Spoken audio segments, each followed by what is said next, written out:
Student, लंबे समय बाद मैं आपके सामने आज मैं पुनः आपको बायोलॉजी के क्षेत्र में बेसिक से शिखर की ओर ले जाने वाला हूं। तो आइए सबसे पहले आप साइंस के बारे में नॉलेज को गेन करें।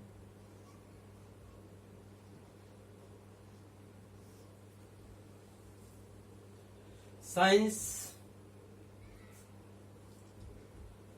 को हिंदी में कहते हैं विज्ञान। लेकिन यह सवाल यह है,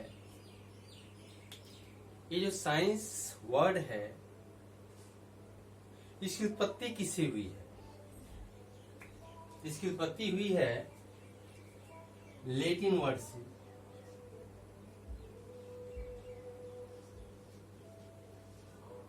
कौन सा लैटिन वर्ड है जिसे साइंस की उत्पत्ति हुई है? तो एक वर्ड है जिसको कहते हैं हम साइंसिया।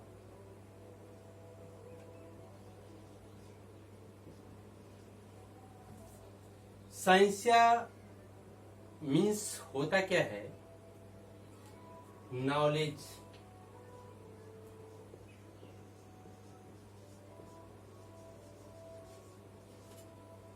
नॉलेज का मीनिंग क्या है? ज्ञान।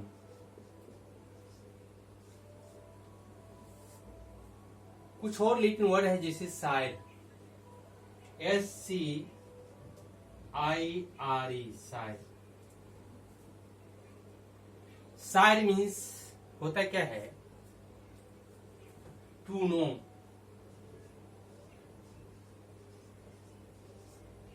टू नो का हिंदी होता है जानना।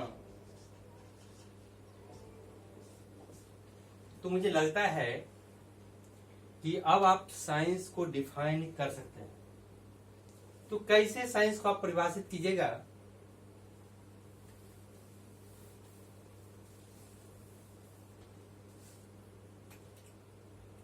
Organised and systematic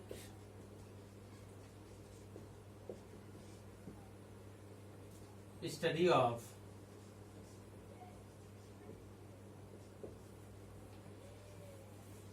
knowledge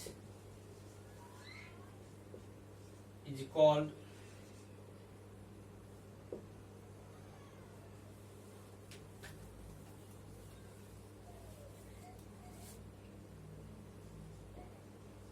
science.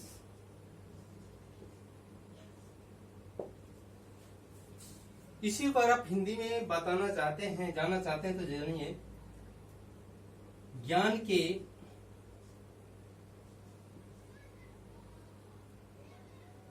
संगठित एवं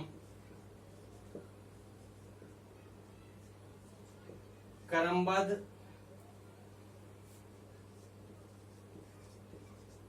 अध्ययन को विज्ञान कहते हैं। मुझे लगता है साइंस को आप जान चुके हैं। अगर हम ब्रांच ऑफ साइंस की ओर जाएंगे, यानी विज्ञान की शाखा की ओर जाएंगे, तो विज्ञान की शाखा अनेक है। एक तो एब्स्ट्रैक्ट साइंस जिसको हिंदी में कहते हैं भाव विज्ञान, एक फिजिकल साइंस जिसको हिंदी में कहते हैं भौतिकी विज्ञान, एक सोशल साइंस जिसको हिंदी में कहते हैं सामाजिक विज्ञान। अगर हम दूसरी तरफ बताना चाहेंगे तो और भी तरीका है बताने का इसको। तो बॉडली साइंस को हम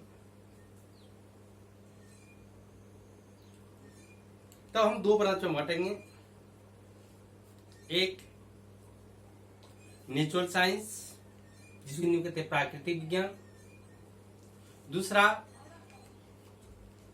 एब्स्ट्रैक्ट साइंस जिसको हिंदी में कहते हैं भाव विज्ञान, और तीसरा सोशल साइंस जिसको हिंदी में कहते हैं सामाजिक विज्ञान।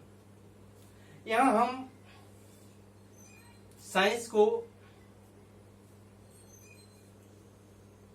3 ब्रांच में बांटते हैं।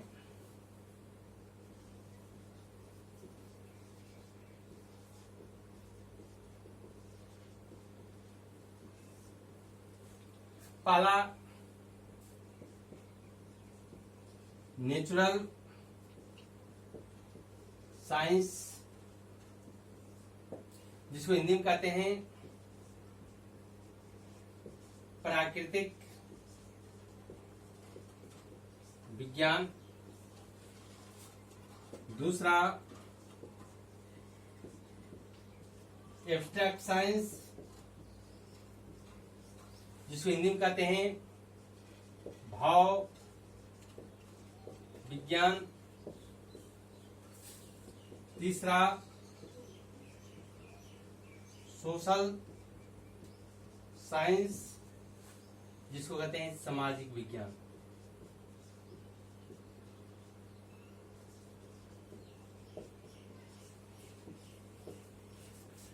अब सवाल है व्हाट इज नेचुरल साइंस, यानी प्राकृतिक विज्ञान है क्या।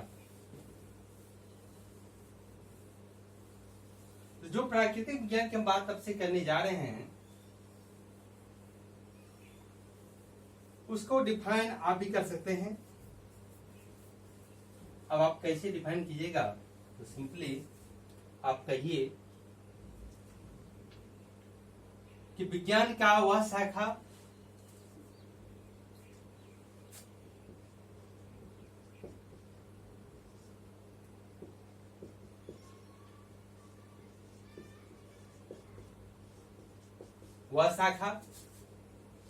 जिसमें नेचर यानी प्रकृति के नॉन लिविंग थिंग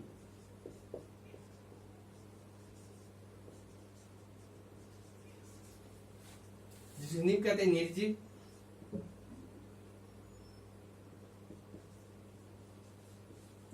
एवं लिविंग थिंग जिसे हिंदी में कहते हैं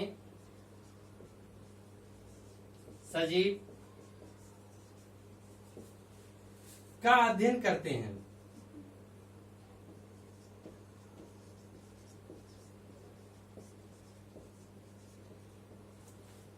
उसे प्राकृतिक विज्ञान कहते हैं।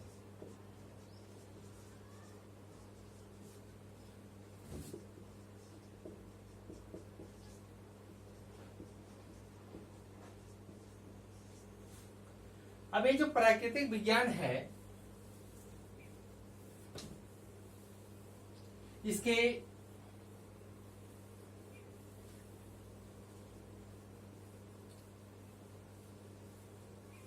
दो मुख्य ब्रांच। अब कौन कौन ब्रांच है,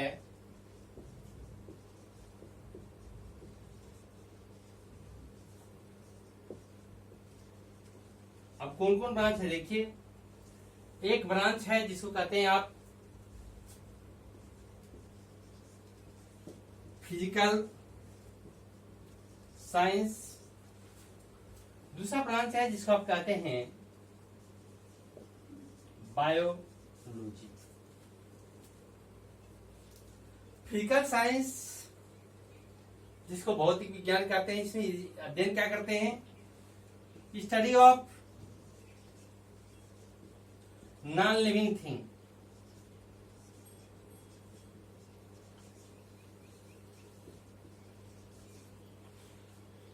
यानी प्राकृतिक विज्ञान के जिस शाखा में हम निर्जीव का अध्ययन करते हैं उसी को कहते हैं फिजिकल साइंस। अब फिजिकल साइंस का दो ब्रांच है, एक है फिजिक्स तो दूसरा है chemistry.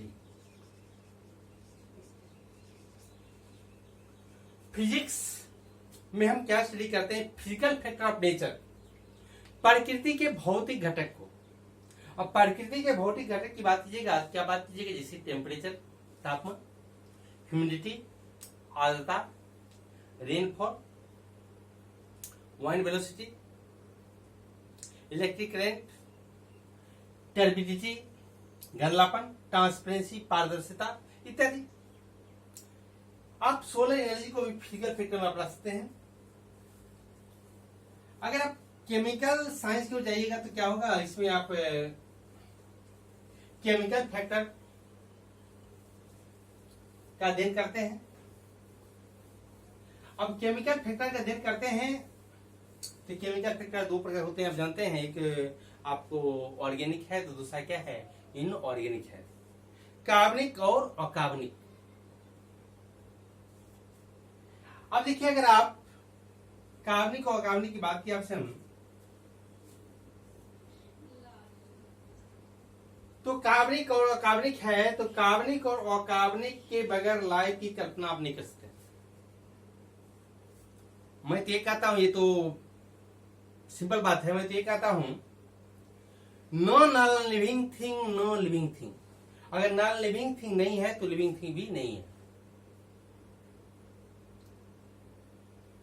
Because non living thing is a basis of life. अब देखिए, हम बात करते हैं आपसे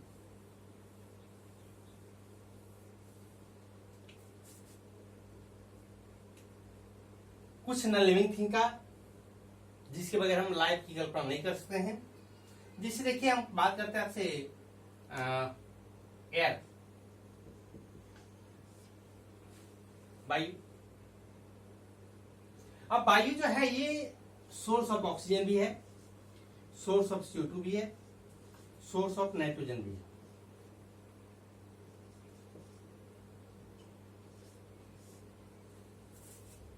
इनमें ये ऑक्सीजन और नाइट्रोजन तो मेन सोर्स, ऑक्सीजन और नाइट्रोजन का मेन सोर्स एयर है। कार्बन डाइऑक्साइड तो फॉसिल फ्यूल है, लेकिन लिविंग बीइंग CO2 के एटमॉस्फेयर से ही लेते हैं, एयर से ही।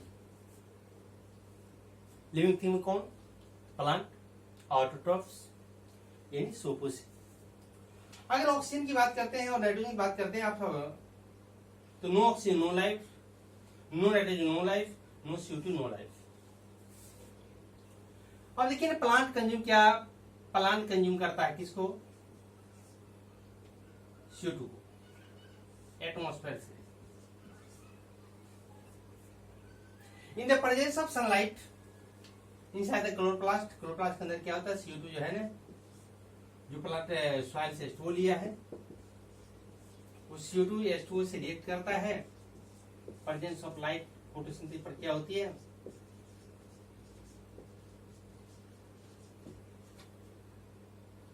इनसाइड क्लोरोप्लास्ट की बात कीजिए,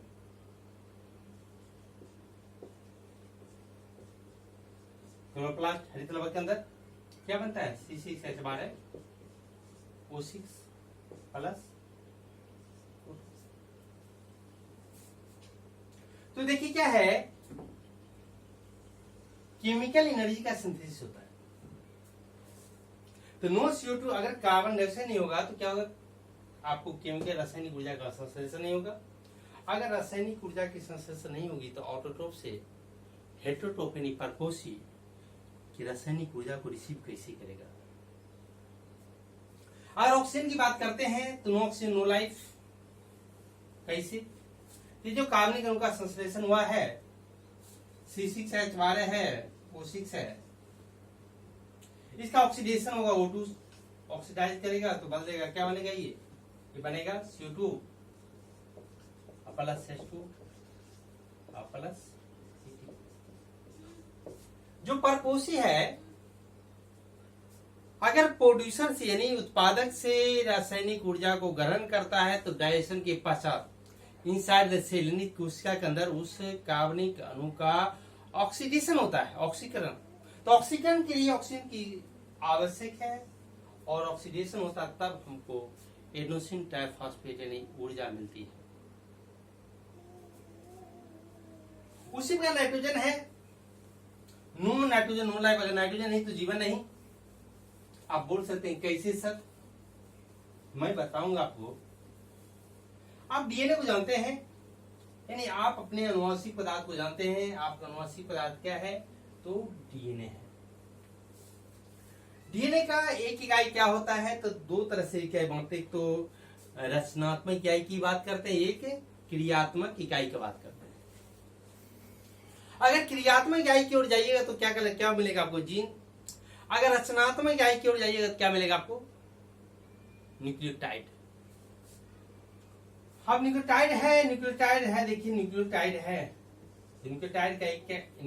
का कंपोजिशन क्यों जाइए तो क्या रहता है इसमें? शुगर रहता है। कौन शुगर रहता है? Pentose sugar. पेंटोज मतलब क्या होता है? 5 कार्बन युक्त।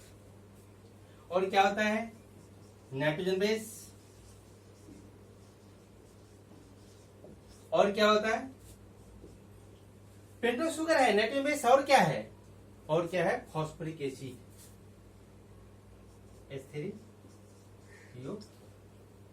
अब देखिए अगर नाइट्रोजन नहीं है, नो N2, तो बताइए नो न्यूक्लियोटाइड हो जाएगा? नो न्यूक्लियोटाइड होगा। अगर न्यूक्लियोटाइड नहीं तो क्या होगा? No DNA. और डीएनए नहीं होगा तो आरएनए नहीं होगा, आरएनए नहीं होता लाइफ नहीं होगा, प्रोटीन नहीं होगा, एंजाइम नहीं होगा, हार्मोन नहीं होगा, कुछ नहीं होगा। एनीवे, अगर और नॉन लिविंग थिंग और जाइएगा तो एयर आपने देखा, कुछ ऐसे निर्जीव हैं जो अत्यंत आवश्यक लाइफ के लिए, जैसे आप माउंटेन को लीजिए ना, माउंटेन नहीं तो लाइफ नहीं, कहेगा कैसे? तो देखिए ना, माउंटेन जो होता है ना, फास्फोरस का एकमात्र स्रोत होता है।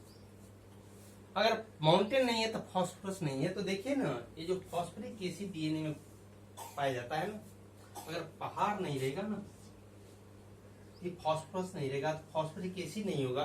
फास्फोरिक एसिड अगर नहीं है तो डीएनए नहीं है, और डीएनए नहीं है तो आरएनए नहीं है, आरएनए नहीं तो प्रोटीन नहीं, तो लाइफ कहां से होगा?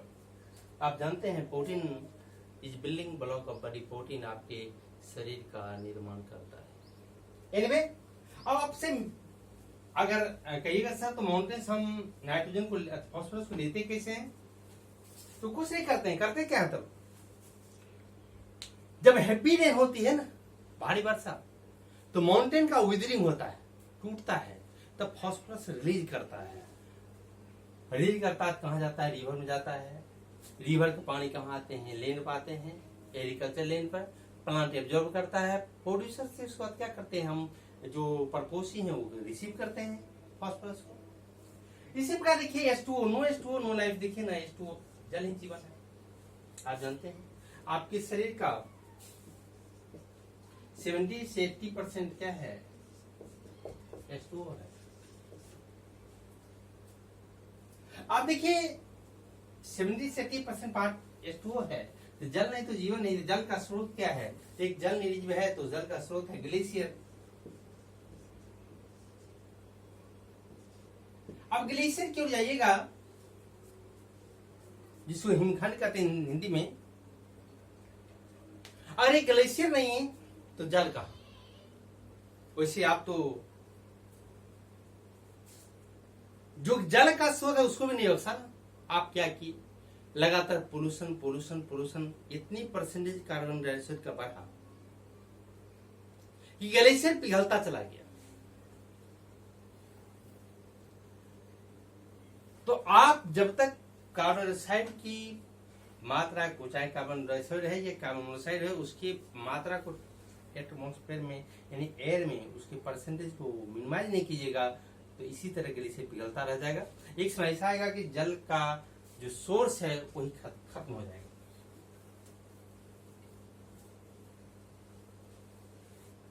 अब देखिए एक है आपको सॉइल, ये भी निर्जीव है। और soil biogeochemical cycle, non living thing के निर्जीव के बायोजियोकेमिकल साइकिल यानी भू जैविक रासायनिक चक्र के लिए अत्यंत आवश्यक है। जिससे नाइट्रोजन है ना नॉन लिविंग थिंग है, लेकिन लिविंग थिंग के लिए इसेंशियल है। स्वर्ग का एटमॉस्फेयर 78% के आसपास कहाँ एटमॉस्फेयर में प्रेजेंट है। अब एयर में जो 78% नाइट्रोजन है उसको आप रिसीव कर सकते हैं क्या? कभी नहीं रिसीव कर सकते हैं। हाँ, उसको रिसीव करते कौन है? कुछ माइक्रोब्स जो नाइट्रोजन फिक्सर है, जिस सॉइल बैक्टीरिया है, कुछ एल्गी है। ये नाइट्रोजन को क्या करता है? एटमॉस्फेयर से सॉइल में फिक्स करता है, तब उसको क्या करता है? प्रोड्यूसर यानी जो प्लांट्स है उसको कंज्यूम करता है। इस प्रकार प्लांट कंज्यूम किया, प्लांट से फिर कौन लिया? हेटेरोट्रॉप लिया, परपोसी लिया। जब प्लांट और एनिमल दोनों डेथ करते हैं तो उसको माइक्रोब डिकम्पोज करता है, तो पुनः नाइट्रोजन कहां जाता है? सॉइल में जाता है। डिनाइट्रिफिकेशन, अमोनिफिकेशन, डिनाइट्रिफिकेशन, नाइट्रिफिकेशन सब प्रोसेस से होते हुए नाइट्रोजन साइकिल कंप्लीट होती है, अंत पुनः नाइट्रोजन एटमॉस्फेयर में रिलीज होता है। देखिए कैसे भूजैविक रासायनिक चक्र। कार्बन डाइऑक्साइड ले लीजिए, इसी प्रकार कार्बन डाइऑक्साइड फॉसिल फ्यूल जो है, कोल है, पेट्रोलियम है, गैस है, इसका स्रोत है, सोर्स है। जब इसको कंबसन करते हैं, दहन करते हैं, तो क्या होता है? CO2 एटमॉस्फेयर रिलीज होता है। वहां प्लांट कंज्यूम करता है, प्रकाश संश्लेषण प्रक्रिया द्वारा वहां कार्बनिक अणु का सिंथेसिस होती है। फिर उसको कंज्यूम कौन करते हैं? परपोसी। परपोसी में कार्बनिक अणु ऑक्सीडेशन और फिर CO2 रिलीज होता है, CO2 पुनः जाता है कहां? एटमॉस्फेयर। इस प्रकार देखिए क्या होता है? निर्जीव से सजीव, सजीव से निर्जीव में कार्बनिक अणु और अकार्बनिक अणु का ट्रांसफर होता है। इसी कहते हैं क्या? Bio geochemical cycle. तो सॉइल नहीं होगा तो भूजैविक रासायनिक चक्र का भी होना संभव नहीं है ना? वैसे वेद में कहा गया है, क्षितिज पावक गगन समीरा अपंच तत्व रचत अधम शरीरा। जो लिया है प्रकृति आपसे, उसको प्रकृति में पुनः आपको लौटाना है। तो आपने देखा फिजिकल साइंस, केमिकल साइंस। अब आप देखिए बायोलॉजी की ओर जाइए। बायोलॉजी, बायोलॉजी हिंदी क्या आता है? जीव विज्ञान।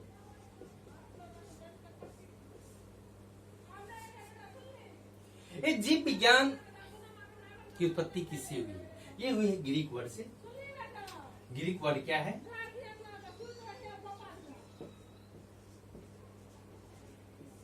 बायोज मीन्स क्या है? लाइफ, लोगस मीन्स क्या होता है?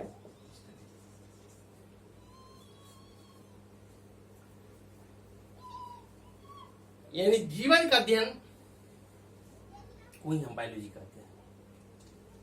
आज जीवन के अध्ययन को बायोलॉजी कहते हैं। ध्यान देगा तो क्या है? स्टडी ऑफ लाइफ बराबर बायोलॉजी हो जाएगा।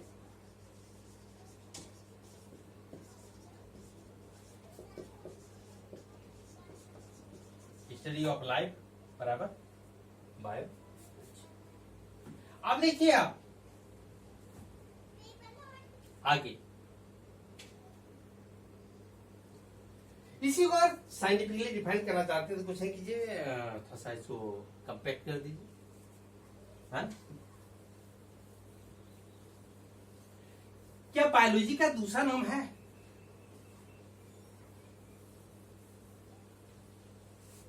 बायोलॉजी का दूसरा नाम है, क्या है वो? Life science. बायोलॉजी को आप बायोलॉजिकल साइंस भी कह सकते हैं।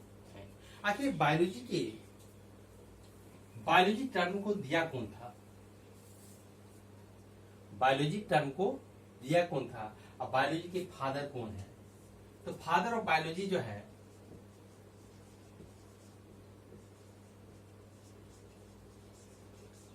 फादर ऑफ बायोलॉजी एरिस्टोटल है। फादर ऑफ बायोलॉजी एरिस्टोटल है, और जिसको आप हिंदी में अरस्तु कहते हैं। बायोलॉजी टर्म को दिया किसने?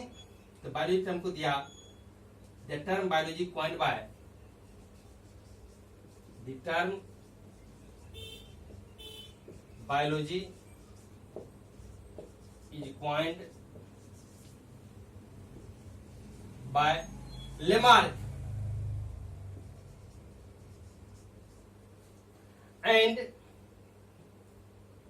Treviranus. Treviranus. ट्रीवीरेनस। अब देखिए लेमार्क और ट्रीवीरेनस ये दो वैज्ञानिक था जिन्होंने बायोलॉजी शब्द को दिया, लेकिन दिया कब? तो दिया इन्होंने 1802। फिर सुन लीजिए आप, लेमार्क और ट्रेविरेनस दो वैज्ञानिक था जिन्होंने बायोलॉजी शब्द को सबसे पहले 1802 ईस्वी में दिया। अब देखिए बायोलॉजी के ब्रांच की बात कीजिएगा तो बहुत सारे ब्रांच है। बायोलॉजी के एक ऐसा ब्रांच है, एक ऐसा विषय है या एक ऐसा ब्रांच है नेचर साइंस का जिसका बहुत सारे शाखाएं हो गई है, उप शाखाएं हो गई है। तो देखिए बायोलॉजी कि मेन जो ब्रांच है वो जूलॉजी और बॉटनी। जूलॉजी की हिंदी क्या होता है? जंतु विज्ञान।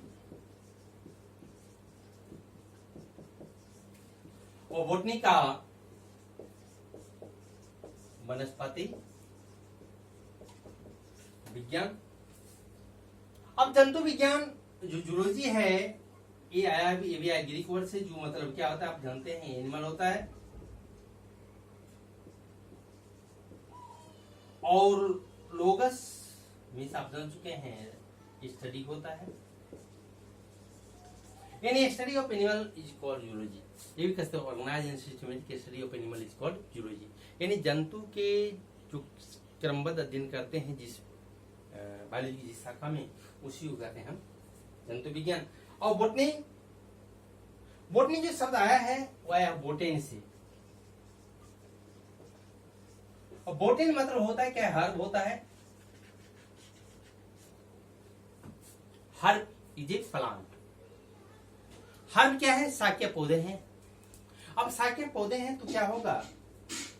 Organised and systematic study of plant is called botany, यानी बायोलॉजी की जिस शाखा में हम पादप का अध्ययन करते हैं क्रमबद्ध रूप से, उसी को हम वनस्पति विज्ञान कहते हैं।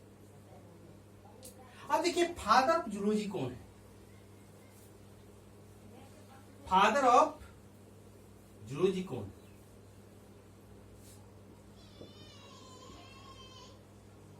फादर ऑफ जूलॉजी, तो फादर ऑफ जूलॉजी है एरिस्टोटल ही।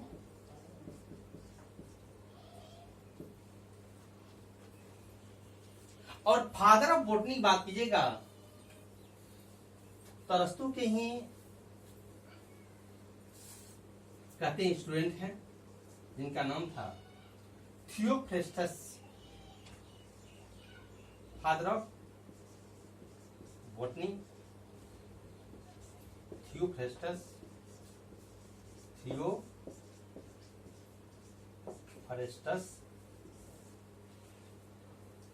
बॉटनी के वनस्पति विज्ञान के फादर है। इस प्रकार आपने देखा साइंस को, साइंस के ब्रांच को, नेचर साइंस हमने आपसे बात कर लिया है। अगर आप दो ब्रांच है कि सोशल और एक एब्स्ट्रैक्ट, उसको भी दो लाइन देखिए आप। सोशल साइंस जो है इसे क्या अध्ययन करते हैं हम? विज्ञान की जिस शाखा में मानव के सामाजिक गतिविधि का अध्ययन करते हैं। The branch of science in which we study about the social activity of human being, मानव की सामाजिक गतिविधि का अध्ययन करते हैं, उसी को क्या कहते हैं हम? सोशल साइंस करते हैं। जैसे आपको हिस्ट्री हो गया, सिविक्स हो गया, इकोनॉमिक्स हो गया। उसके बाद अगर आप एब्स्ट्रैक्ट साइंस में जाइएगा, तीसरा प्रश्न जो साइंस का है, एब्स्ट्रैक्ट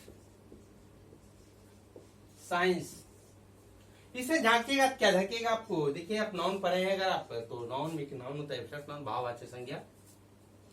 तो देखिए भाववाचक संज्ञा है क्या, तो आप जानते हैं जिसको सिर्फ आप फीलिंग करते हैं, अनुभव करते हैं। जिसे देखिए ना, 2 जोड़ 2 बराबर क्या होता है 4, अगर 2 जोड़ 2 बराबर हम कहेंगे 5, तो बताइए ये होगा रॉन्ग, ये होगा राइट, ये फीलिंग की अनुभव की। तो देखिए the branch of science in which study about the abstract relationship of human being,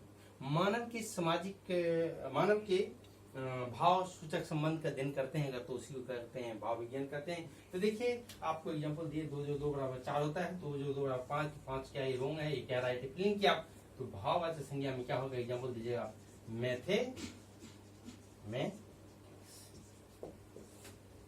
इसी के साथ आज का इंट्रोडक्शन जो साइंस का मैंने दिया पूरा होता है। फिर दूसरे दिन एक नए टॉपिक के साथ doctor Amit Kumar Prabhakar, director DNA pathfinder academy and institute of biology, नाला रोड, जयप्रकाश, फिर आपके सामने हाजिर होंगे। नमस्कार, धन्यवाद।